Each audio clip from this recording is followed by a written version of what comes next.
So, welcome back. We're in the High Middle Ages, which would be, if you look at the dates, the later half of the Middle Ages. This is kind of the end, the downfall of the Middle Ages. We're going to talk a little bit about manorialism, like life in the hills. We'll talk a little bit about the development of cities during the Middle Ages. We'll talk about the plague. We'll talk about the church, the Inquisition, the decline of the church, and so on and so forth. What I'm going to do and what I'm going to start doing is on some of these videos, because I want to know who's watching. I'm going to let you guys comment something below in the video, and if I see that you've commented in a timely manner, then I will add some bonus points to your test for the Middle Ages. So keep that in mind and be on the lookout and the listen for different promotions like this, I guess. Promotions. But yeah, I just want to, try to get an idea of who all is actually listening to me and try to make it worth your while. So we're starting off with the population of Europe in the Middle Ages. So in the book, the chapter is actually called Europe in the Middle Ages, but we're really just focusing on the later half. And I mean, we are focusing on Europe for the most part, but we're focusing on the later half of the Middle Ages as well. So the population grows to about 74 million by 1300, and that's mostly due to more peace and stability, less fighting, less crusades, less scrap, less barbarians coming in and trying to take over different lands. People actually have their own territories and they're having a good time. This also leads to an increase in food production because people have more time to focus on improving growing conditions. So the climate also changed, and that was very helpful as well. Peasants would cut down trees, they drained swamps, and did all this hard work so that they could cultivate more farmland, more places to farm. And then you have to keep in mind that we've got wind and water technology nowadays. We've got water mills and windmills and things like that, as well as iron tools that helped aid in the development of farming.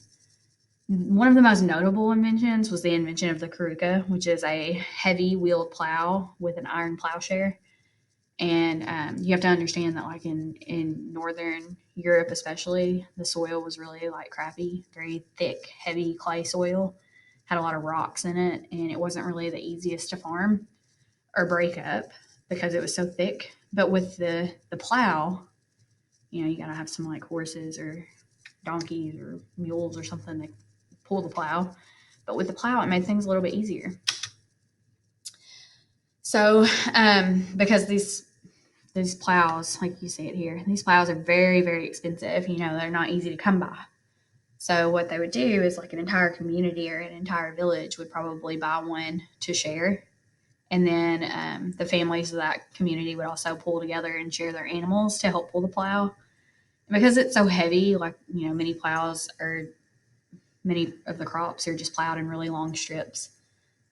Peasants also had shifted to a 3-crop rotation to increase food production and to keep the soil fertile. So if you don't know what a crop rotation is, I can kind of explain it without a drawing. It's helpful if I have a drawing. Let's see. I might not have a drawing tool. Sorry. It's helpful with a drawing, but honestly, you use 2 crops and let 1 crop rest. And then after you let that crop rest for a season or 2, you use it and let another crop rest. You just swap them out, kind of juggle them around, and it keeps the nutrients in the soil from, being depleted or overworked. So here's this nice picture of a horse plowing through a field in the Middle Ages for your enjoyment. I'll let you analyze it further on your own. This is like a slingshot. It looks like he's using a throw at the huge birds. The horse's legs look like they're about to fall off. I don't know. This guy's foot's huge. Love medieval art. If you ever want more artwork, I can definitely send you more to look at. It's very interesting. So anyway, we have to talk about manorialism. So we talked about feudalism in the last chapter. Feudalism is really important because it describes the relationship between the king and his subjects, basically. Manorialism is going to describe the relationship between lords and peasants. So basically, it's kind of an economic system. So basically, serfs work the land, and then they get protection from the lords, and that's really it. That's the whole idea. A lot of people who were like free peasants became serfs or peasants legally bound to the land. Over 60% of the European population was made up of serfs, and they had to provide labor services, they paid rent, and they were subject to the Lord's complete control. The Lord can't sell a serf. The serf belongs to the land. The Lord owns the land, and the Lord technically owns the serf because he owns the land. The serf, kind of comes with the land, though. He can't sell him, though. If you're a serf, you're a serf. You can't be sold to another person. So you're not really a slave. Here's a picture of what your typical manor looks like. You got or they call it manorialism because, manor. So you've got your manor up here. This is where the Lord lives. He's got these nice walls to protect him. He's up on a hill so he can see if people are coming. Down here, you got your serf houses where all the serfs live. And you got your fields. This first field looks like it's resting while the second and third ones are producing food. You got a barn, you got a watermill, you got a church, and a workshop, and a pasture. And typically, if you are a part of a manor, like if you work as a serf, like you have pretty hard work. It's really not the best or most luxurious life. Your house is pretty simple for the most part. You've got pretty simple food. You have to pay rent, and you don't pay rent with money. You pay rent with like the food that you produce or with your livestock that you have to the Lord. And so you're also forced to pay a 10% tithe of your produce to the church. If you want to use the watermill or if you want to use the workshop, then you pretty much have to pay some of your grain that you get from the mill to the Lord. You might have to pay some of your wood to the Lord. If you want to fish here in the stream, the Lord's going to require you to pay some of your fish that you catch. So it's a lot of give for the serf. Serf's labor includes working the Lord's land. On the manor, the Lord's land makes up over half the land. The rest of it belongs to the serfs and the peasants where they can grow food. So they would also build barns, they would dig ditches, they provide any kind of work the Lord required to keep up the land. Serfs paid rent by giving a share of their produce. They would also pay the lords to use the pasture lands, the streams, the ponds, the woodlands, anything that they needed to use that didn't belong to them, they had to pay rent for. If a serf went fishing, they had to give part of what they caught to the Lord. They were also obliged to pay a tithe to their local churches. Serfs could not leave the manor or marry outside the manor without the Lord's permission. Lords often had political authority over the manor, so they're able to try peasants in their own courts, which is kind of like sad. Hope your Lord likes you, otherwise you're going to be, in a pickle for sure. Peasants are also required to pay lords for certain services, like having their grain ground, like I said. They're not slaves, though, even if it sounds like it. The land is assigned to them. It can't be taken away, and the Lord can't sell them. Their responsibilities to the Lord are pretty fixed. The Lord also has to protect his serfs. I don't think slave owners protect their slaves necessarily. Like they treat them pretty terribly usually. Now, I'm not saying that serfs don't get tortured or anything like that or get punished, because the Lord is basically like the judge of the land. But for the most part, they're treated pretty decent. I don't know. Depends on what kind of a Lord you have. So a lot of cities in Italy led the world of trade. That's because whenever we had the Crusades in the last chapter, a lot of the people who were traveling from Europe were going through Italy, through the Mediterranean, to get to the Holy Land over here. And so a lot of your cities here in Italy become major port cities, especially like Venice. Venice develops a small mercantile fleet. By the end of the 1900s, they become a major trading center in the Mediterranean. Flanders is another city. It's present-day Belgium. It'd be located up here. Flanders is another port city that's very, very, very wealthy and like known for trade. A lot of merchants from England, Scandinavia, France, like up north. A lot of the merchants would all meet at Flanders so that they could trade their goods for their high-quality woolen cloth. By the way, the woolen cloth, it's high quality because they would actually urinate on it. And then there were people who had to like stomp on it. It's great. Anyway, there's more about that in the Dirtiest Jobs of the Middle Ages video. By the 1100s, the trade between Flanders and Italy had become pretty regular. People would trade pretty commonly between those two. The Counts of Champagne in northern France held fairs, like trade fairs, 6 times a year. and everyone would try to attend. Northern merchants would bring furs or woolen cloth or tent or hemp or honey, and then they would exchange them for cloth and swords of northern Italy and silks and sugar and spices from the east. And then pretty soon you get a money economy where we're not like trading and bartering anymore. We're actually like paying gold and silver coins for products. New trading companies and banking firms are set up to manage the exchange and sale of goods, and we get commercial capitalism, which is basically where people invest in trade and goods to make profits. Here's a picture of some people at the trade fair. You got Lord Farquaad back here jungling. And we've got this scary guy. So he looked kind of like a serial killer. There's a lot going on. Definitely take a look at some of these. It's kind of like an I Spy. Merchants, craftspeople. Actually, why don't you? Let's see. I'm gonna have to do some I Spy pictures for these. Oh, I'll come back to it. So in cities, like you start to see a lot of cities grow, not new cities necessarily, but people start settling where the older Roman cities used to exist. Obviously, they're already like established along trade routes. They just kind of like rebuild them and grow them back up. So they grow in size and population pretty quickly, and a lot of new cities are also formed. And what they would do is basically they would build settlements near castles so that they would be close to trade routes, and the lords of those castles would offer protection to the merchants and stuff, and then they would build walls around them to protect them. And they would call these people burghers because a burg is actually like a walled enclosure in German, and so they would call them burghers or the bourgeoisie, and that was pretty common. Not cheeseburger, but a walled enclosure burger. So the average population for the medieval trading city was about 5,000, and by the late 1200s, London had more than 40,000 people. Venice, Florence, and Milan, which are all located in Italy, each had more than 80,000 inhabitants. It's like Jonesboro size in a very, very small territory. So these towns are really closely tied to the land around them because they need food grown in those surrounding manors to survive. A lot of your lords would basically try to treat townspeople like vassals and serfs, but the townspeople were like, nah, we ain't about that life. So your townspeople would buy their freedom, and they had the freedom to buy and sell property as they chose. They had the freedom from military service from the lord, and they even wrote laws that guaranteed townspeople their freedom.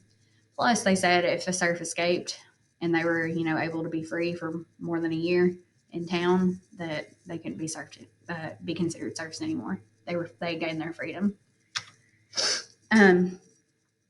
Medieval towns are surrounded by like stone walls also to protect them, but those are really expensive to build, and so they would make them in like really small parameters. And so a lot of these cities that had the stone walls around them would be like super crowded because they're so small inside. So like the dwellings are made of like wood, and they would use candles for light and fire for heat. And a lot of times it would be pretty easy for an entire city to burn pretty quickly because someone like knocked over a candle or didn't blow out the candle before they left. Cities also stunk. They smelled terrible because they just dumped human and animal waste out in the streets. The air is polluted from fires and burning coal. The rivers are polluted with animal blood and waste products from butchers, and tannic acids from tanners, people who like tan the hide of animals to make leather and stuff. And in the cities, like you have to remember, like women are treated a lot differently now. They're pretty independent. They know trades. They take care of their households. They work at home, and they work in society and contribute to society as well. So something to remember is the industry and guilds. So from the thousands on, craftspeople began to organize themselves into guilds or business associations. And basically what they would do is they would all meet together. Like every craft would have a guild, and these guilds would set the standards for like the quality of articles produced, the specific methods of production to be used, and even they would like help fix the finished price of products that they sold. They also determined the number of people who could enter a specific trade and the procedure that they had to follow to be a part of that trade. So if you wanted to be a carpenter, you had to follow the carpenters guild's procedures to become one.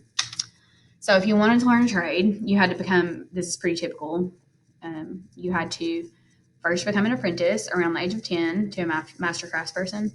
Then you would work with that person for 5 to 7 years as an apprentice, and you would get room and board from the master, and then you would be a journeyman afterwards. So once you became a journeyman, you could earn wages and you could work for other masters. But until you created a masterpiece and you were accepted by a guild, you were a journeyman. So a lot of journeymen would, focus on their masterpiece, which, if you're a carpenter, you might make a rocking chair or something, and it would be judged by master craftspeople. And they would say like, oh, he did a really good job on this, or, oh, he needs more work. And that would determine whether you were allowed to join the guild or become a master. So I told you we'd talk about the church. This is Gregory the Seventh, around 1073. Looks kind of angry, not very nice. So he tries to reform the papacy. Papacy meaning like the role of the Pope. Pope Gregory is convinced that he's chosen by God to reform the church. He's like, I'm God's chosen one. I'm the Pope. I'm God's favorite. I'm God's deputy on earth. And because I'm the Pope, I should be above everyone. My authority extends over all of the Christian world, including its rulers. So instead of lords choosing clergy, he thought that the church should appoint clergy members. Clergy members are church members, by the way. And the church should also run its own affairs, like separate from the king. Separation of church and state, basically, is how I would see it. If rulers didn't want to accept that, then the Pope could remove them from their thrones and replace them with someone else. So Pope Gregory and King Henry of Germany got into it pretty bad about this, and they literally fought until they were replaced by other people. Like, they never settled during their rule. So King Henry IV had appointed bishops as their vassals in order to use them as their administrators. And without them, he couldn't maintain power over his nobles. So, like, he really needed his bishops that he had chosen to help run his government. Pope Gregory was like, actually, the bishops can't receive their investiture, or basically, they can't receive their titles from kings. And so King Henry was like, that's bull crap. I chose these people. These people are loyal to me, and I need them. They are church people. They're godly people. And the Pope was just like, no, sorry, you ain't doing it. Until those people were replaced and a new German king and a new Pope were, able to reach the Concordat of Worms agreement in 1122. That is how it was. People, the Pope and the king simply just didn't get along, the king of Germany anyway. So under the Concordat of Worms, the bishop in Germany was first elected by church officials, and then the bishop would pay homage to the king as his lord and be invested with earthly symbols from the king and spiritual symbols from the Pope. And so the investiture would be a shared responsibility between the king and the church officials. So it went from being the king's job to being the Pope's job to being both of their jobs. So Pope Gregory VII, even though he was very successful in being lord over King Henry IV, he did lay the foundation for further reforms to strengthen the Pope's power. So by the 1200s, Pope Innocent III had helped the Catholic Church reach the height of its political power, and he would use spiritual weapons to increase his authority over kings. His favorite was the interdict. And basically what he would do is he would forbid priests from giving the sacraments of the church to a particular group of people. And then that would make those people, under the interdiction, who were deprived of those comforts of religion, to pressure their ruler to give in to the Pope's authority. Basically, if the Pope got mad at this group of people, he could just say, we're not going to give you guys the Lord's Supper. We're not going to forgive you your sins or hear your confessions. Oh, well, if you die, I guess you go to hell. And so that was kind of like the meaning behind that. And the people would kind of panic because they're, Catholics, they're Christians, they have faith that that's how this works. And so they would go complain to their king, and they'd be like, please give in to him. We really need the sacraments. We need our sins forgiven. We need to speak to a priest. And this worked. Pope Innocent III actually forced King Philip Augustus of France to take back his wife after he tried to have his marriage annulled. So during this time, we also have the creation of a lot of monastic orders. One of these is the Cistercian order. The Cistercian order is one of the most important orders in the Middle Ages. They're really strict. They eat a simple diet, and they only have one single robe. All of their decorations are eliminated from their churches and monastic buildings, and they focus on more prayer time and manual labor. So they spend fewer hours at religious services, but unlike the Benedictine monks that we talked about in the last chapter, they don't spend a whole lot of time inside the monastery in personal prayer. They actually take their religion to the people outside of the monastery. So you consider them kind of like, monks on the move. Women are also really actively involved in spiritual movements. Basically, if you were a landed aristocratic woman, most nuns were from this particular order. Families who were unable or unwilling to find husbands for their daughters would also send their daughters to convents. And so these women who didn't wish to marry would go to convents also. And if you're a widow, you would go to a convent to be a nun. And they found it. It was kind of an opportunity that, it's not like they hated it. They could learn to read. They could learn. They became educated. So during the Middle Ages, most of your educated women are actually nuns for this reason. Another religious order that emerged in the 1200s was the Franciscans. Franciscans. They're founded by St. Francis of Assisi. St. Francis is a little strange. He is captured and imprisoned during a war and has a series of dramatic spiritual experiences. So he believes that God has visited him, and he is basically led to abandon all of his worldly goods and material pursuits and to live and preach in poverty. And anytime he needs food or any kind of if he needs food or if he needs clothing or anything like that, he just begs for it. And God provides ultimately. So his simplicity and joyful nature actually attracts a lot of followers. And a lot of other people kind of join him in his vows of poverty because they're like, oh, he has nothing, yet he's still so happy. He must truly love the Lord and love serving the Lord. I want to join him. And so the Franciscans become a very popular group of monks, and they undertake a lot of mission work throughout all parts of Europe and in the Muslim world.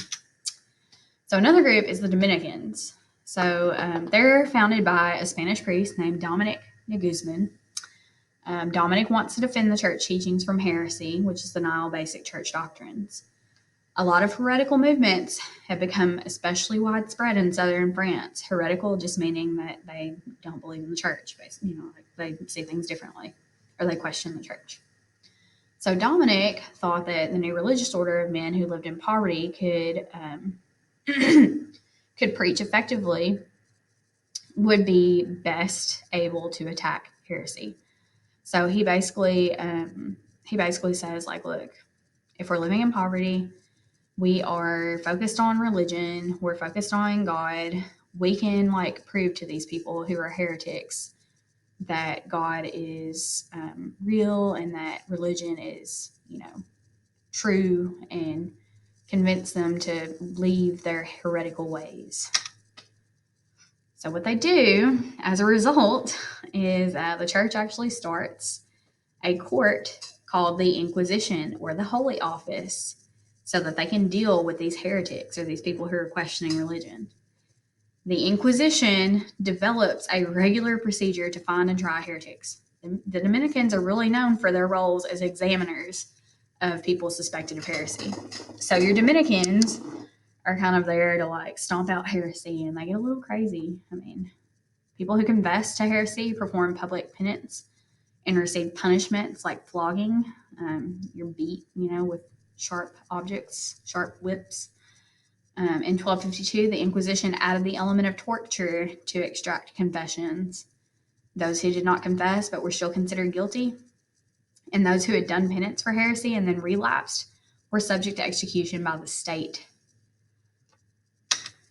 So, here are some of our torture methods. This is the rack. Just pop people, pop their arms and legs out of their sockets. Here's another torture device. And several others. If you just confess, we can get this all over with.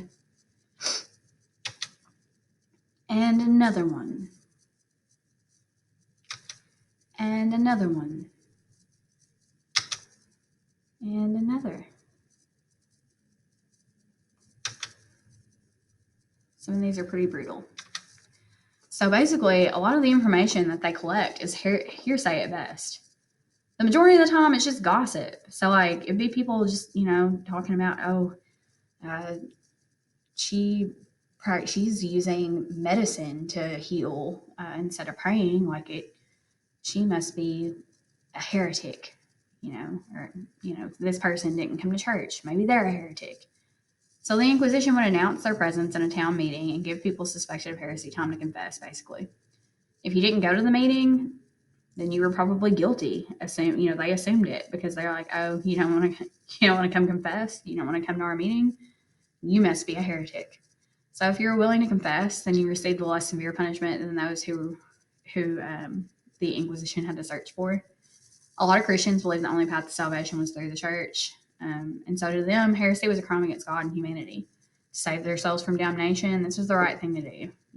This is what people are telling themselves or convincing themselves.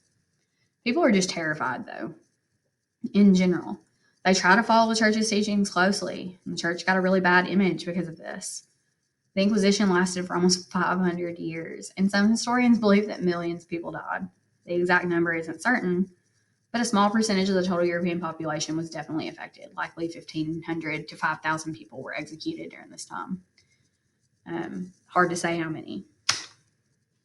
So the church became a crucial part of people's lives, from baptism to marriage to salvation. A lot of saints of the church often emphasize the roles of relics. So, by the way, if you're a saint, you are believed to have a special position because of you're holy. And obviously, you actually can't achieve sainthood until you're dead. So what they would do is they would basically bury a saint, after you died. And then they would come back a few months later and dig the body up. And if the body still hadn't decomposed, then they would consider that person to be a saint, because saints' bodies are not going to decompose. They're spiritual, they're godly, they're different. They're touched by God. And so then they would take their bones and put them in jars and things like that, and they would use the relics to worship because they thought that it provided a link between the earthly world and God. So it's believed that they could heal people with these relics or produce other miracles. We also have writing of people actually carrying around bones of a saint and actually kissing them. And this is pretty common. People just carry bones of saints around and kiss them. Obviously, if you're a saint or if you're considered a saint after death, your body doesn't stay in one piece either. They probably cut you up into pieces and kind of send you to churches all over Europe so that everybody can kind of have a relic or a piece of you to bless people with. Yeah. Here are some relics that still are in their jars today. These are real skulls and real parts of saints. It's a real thing. So moving past that. So we look at architecture. There's an explosion of churches that are built in the 11th and 12th centuries too. Cathedrals especially, built in the Romanesque style, that basilica shape that we talked about, which are rectangular buildings with flat roofs. Romanesque builders replaced the flat roofs, though, with long, round, stone arched vaults or cross vaults to create a church plan in the shape of a cross. So they were considered more beautiful than those flat roofs, and this is kind of what some of the medieval architecture is known for. A lot of the Romanesque churches required these massive pillars and walls to hold them up, though, and so you don't have very many windows in these buildings, unfortunately. So this would be an example. Like you do have, you'll see it's kind of like in the shape of a cross. Like here's your T or a T down here, and then you've got some windows, but there's not a whole lot because you have to have a lot of support. This one has very few windows, but you've got the same kind of like cross shape. Here's the Leaning Tower of Pisa. So Gothic architecture appears in the 12th century and is brought to perfection in the 13th century.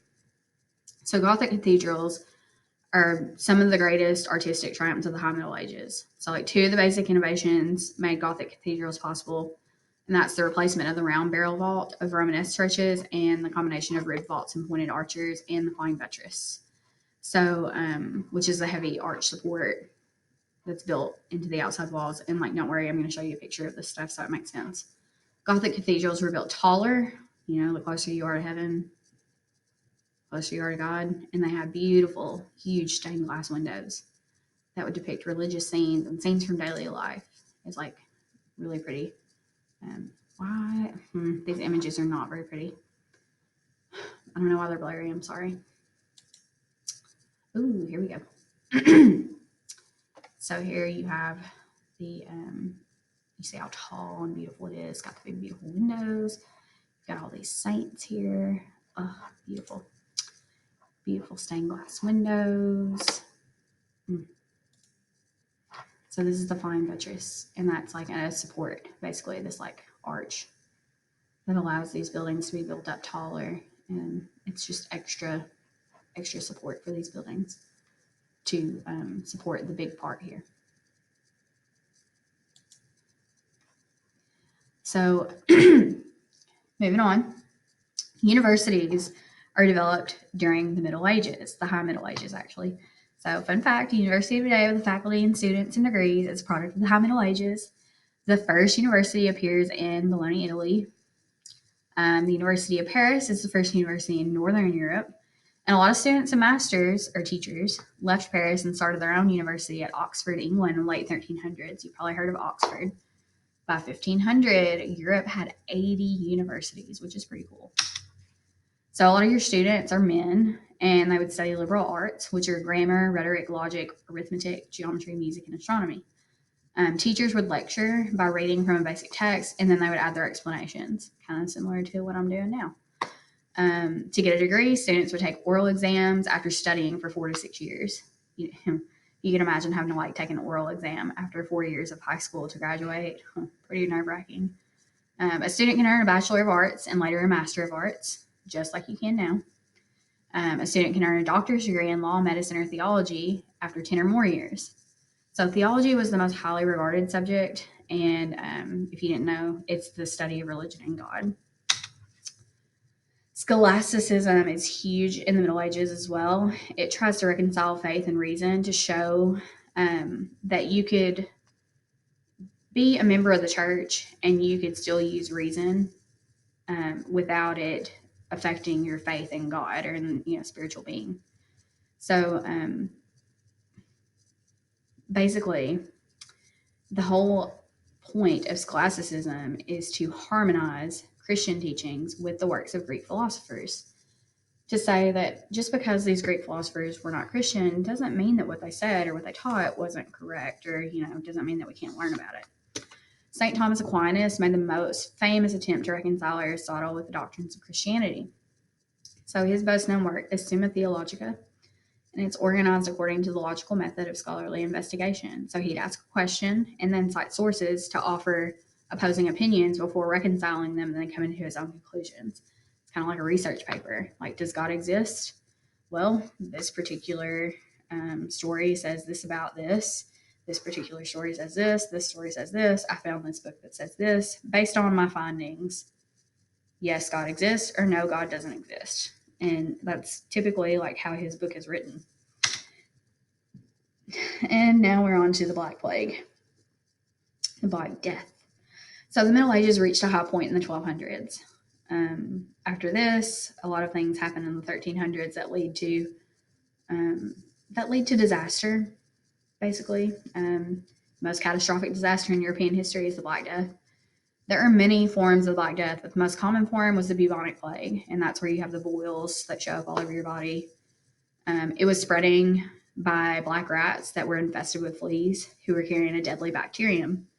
So these merchants brought the plague with them from Caffa on the Black Sea to the island of Sicily in 1347. And we believe that the plague originated in the Far East, like China. It reached southern Italy and southern France by the end of 1347. And at that point, it was all but too late to really, stop the spread. We didn't understand very much about infectious diseases at this point in time. And it's very devastating, honestly. It's just unfathomable. So usually the path of the Black Death would follow trade routes. Obviously, because you have more people traveling along those trade routes, they're higher populated. The plague spread through France and eventually made its way to England and northern and eastern Europe. Nearly a third to a half of the total population died of the plague between 1347 and 1351. Italy experienced 50 to 60% population decrease because it was so crowded in the cities. Remember, they had all those port cities where people were trading pretty frequently. In England and Germany, you would see entire villages disappear. So this is representing the spread of the plague. And it reaches typically all across Europe, Asia, and parts of northern Africa. So the Black Death is named because of the black color of the swollen lymph nodes called buboes that its victims would experience. So they would appear in your neck, in your armpits, in your legs, and in your groin. The lumps are very hard, they're painful, and they would grow to the size of an orange before they would turn black and split open or ooze pus and blood. So the lumps and the swellings would cause internal bleeding, which led to the blood in urine, blood in the stool, and blood puddling under the skin, which would result in black boils and spots all over your body. Everything that came out of the body smelled revolting. So here's a medieval picture of someone who's been infected with the plague. Well, a whole room of people, it looks like, of people that are infected with the Black Death. Other symptoms were severe head and body aches, high fever, rapid pulse, general weakness, and vomiting of blood. Symptoms appeared within a few days of exposure. The bursting of the buboes and death followed just a few days more. So bubonic is basically referring to the part that is spread by fleas. Lymph glands would swell up and form buboes. And then you had the pneumonic form, which was spread by coughing. And this would spread directly from person to person. This was the most infectious form of the plague, and it would affect the lungs. Then you also had another form that was septicemic, and that was also spread by the fleas. It's considered the rarest form of the plague and would infect the bloodstream. And so those people who were affected through the septicemic route were killed within hours. It was the rarest, but it was also, very, very deadly. So people were terrified and didn't understand how it was spreading. They tried to stay indoors, but it still spread really quickly. A lot of people would think that it was a punishment from God. They attack heretics because, why not? They're not Christian. They're not godly. Like, it's their fault. God's punishing us now. So let's kill them. Typical. It's not uncommon for family members to abandon those that are sick because they don't want to catch it. And so you don't typically, you don't want to think that you would leave your family in a time of need, but to avoid the whole family from dying, a lot of times they would just abandon them and run for the woods or run for a less populated area. It was uncommon for people to bathe, so it was easy for the plague to spread because fleas and lice are like everywhere. Some people thought the impure air caused the disease, and they actually called this the erasma, and they basically say that, it's the smell in the air. So they would leave their homes and run to the countryside to get away from the smell so that they didn't get infected. And a lot of these people, like, for the most part, are able to escape the really populated areas and may live a little bit longer, or they may have a higher chance of surviving. And it's not necessarily because of the air or the smell in the air, but it's because, they're away from people who are already infected. So the poor people didn't really have a way to escape, and they lived in close quarters. So a lot of them, died. They're the majority of the population that died. A huge problem with the plague was the fact that there was no place to get rid of the dead bodies. So this is where things get interesting. You have the formation of mass graves. People were cremated. A lot of people were just left in the streets. A lot of them are dumped in rivers, and then that would, of course, pollute the water. And then, speaking of water, you have the Jews. People start blaming the Jews for the plague. They accuse them of causing the plague by poisoning the town's wells. The death also caused economic consequences, because we just kind of started this whole economy, this booming economy. Now trade's declining. There's a shortage of workers. There's a rise in the price of labor. And basically, there's just a whole decline in the number of people in general. There's a lower demand of food because of this. There's falling food prices. A lot of landlords are paying more for labor than they are for making food. Many serfs are for making money. Many serfs are freed because obviously, there's no need for serfs, because you don't really need them to produce food, because a lot of the people that they were providing food for are already dead. So they free the serfs, and they break down the feudal system as a result of this as well. So during this time, the European kings had a really big problem with the Pope's claims of supremacy, especially around the 1200s. The king wanted absolute power, okay? The Pope also wanted, absolute power. So King Philip IV and Pope Boniface the Eighth had a struggle in which Philip said that he could tax the clergy. So Boniface says, I'm the Pope, I'm the head of the church and state. You can't do that without my permission, basically. And so Philip then sends troops to capture Boniface, but he escapes. But then he dies, so whatever. Here's Boniface. Loser. So Philip then puts Clement V as the Pope and makes him live in Avignon. But the people were like, if he's the Pope, he's supposed to live in the Roman Empire.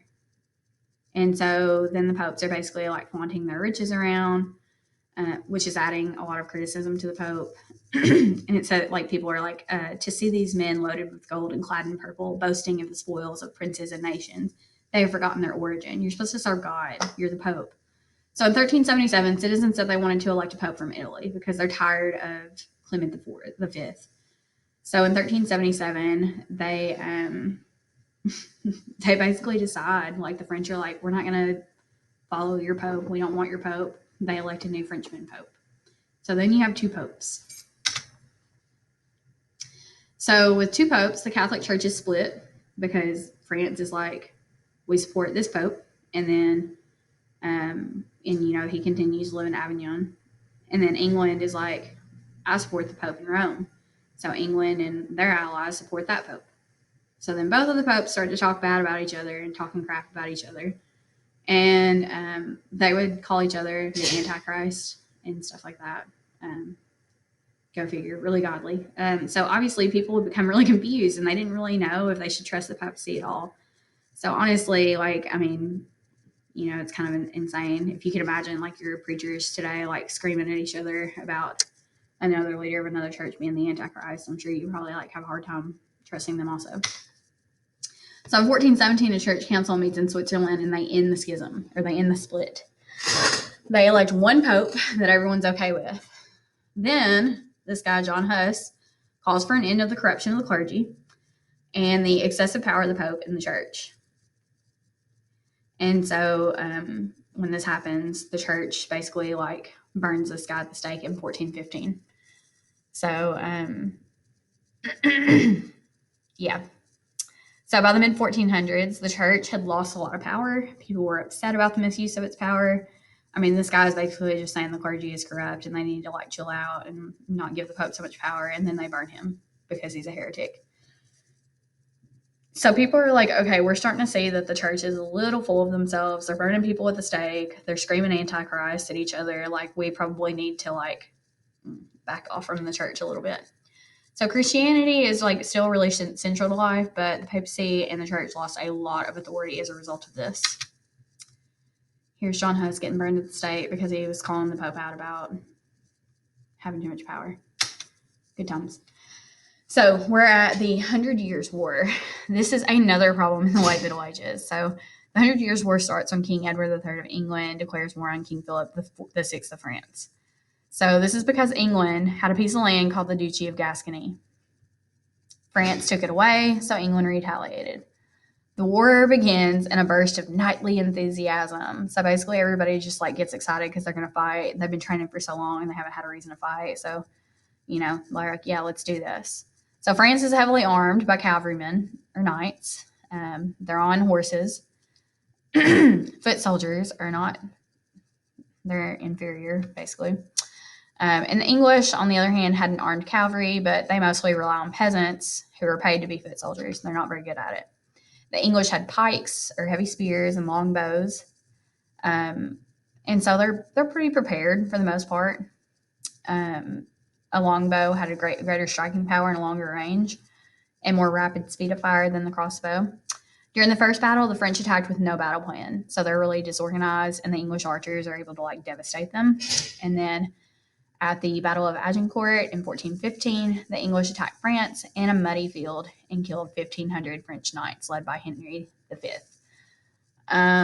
So this is also where like flipping people off comes from, the middle finger. So the French basically claimed that if they were going to capture the English, that they would like cut off their fingers that they used for drawing their longbows. And after the English won, they basically like were flipping the French off because they were like, look, we've still got our fingers, haha. So that's where that comes from. Anyway. So the French seem pretty hopeless towards the end of this, but then Joan of Arc pops in, and she's like this French peasant woman who's like really religious, and she's experiencing visions from God and says that the saints have commanded her to free France. She's 17 years old. So she persuaded Charles, leader of France, to accompany a French army. Apparently, this inspired like this group to capture Orleans. They're inspired by her faith. And they thought she brought the war to a turning point, but she didn't have a good ending, unfortunately, because the English captured her in 1430, and then they turned her over to the Inquisition and said that she was a witch. Basically, they're like telling her that she's not like clairvoyant and like God's not speaking to her, and she like goes behind this church and digs up this like sword and like says that God told her it was there, and the sword is actually there, and so they accuse her of being a witch, and they burn her at the stake. So unfortunately, visions are not allowed. She said she wanted a sword. Yeah, that's it. She said she wanted a sword that was buried behind a local church, and so they were like, "Yeah, okay, sure." So they go and look for it, and there is actually a sword there. Yeah, that's the point. That's the story.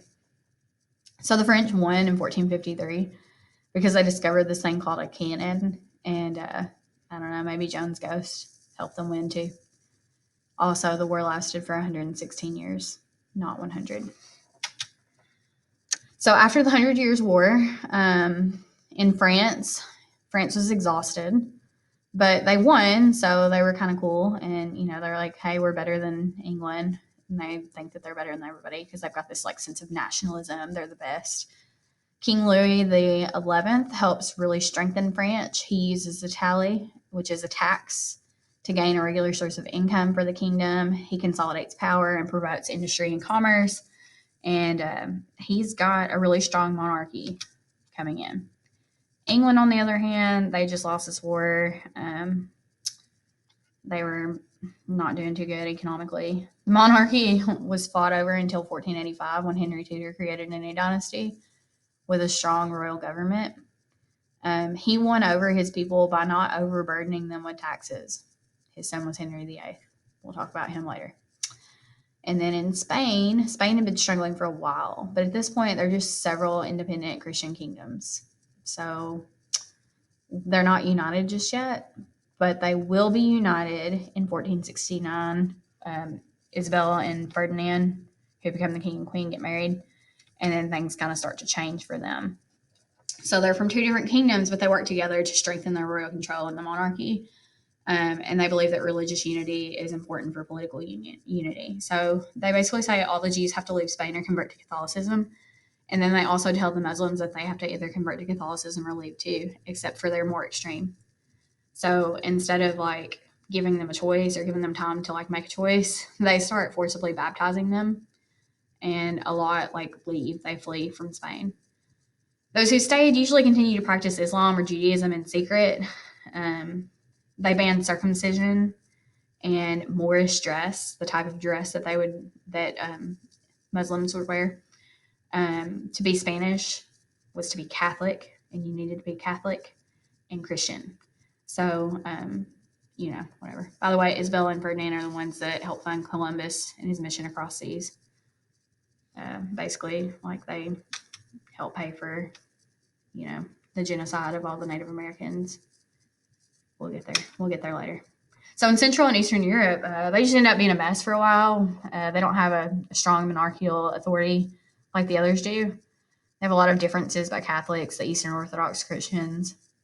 They have problems with Mongols and Muslims, like getting along like with the Christians. Some places like Hungary and Poland tried to establish kings, but it was corrupted and things pretty much fell apart until Ivan III from Russia starts to annex territories and take over things.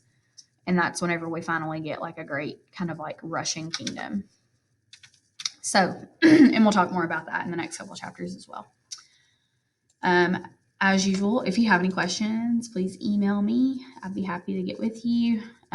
We could even set up a Zoom or something if we need to. Let me know. Get ready for your test.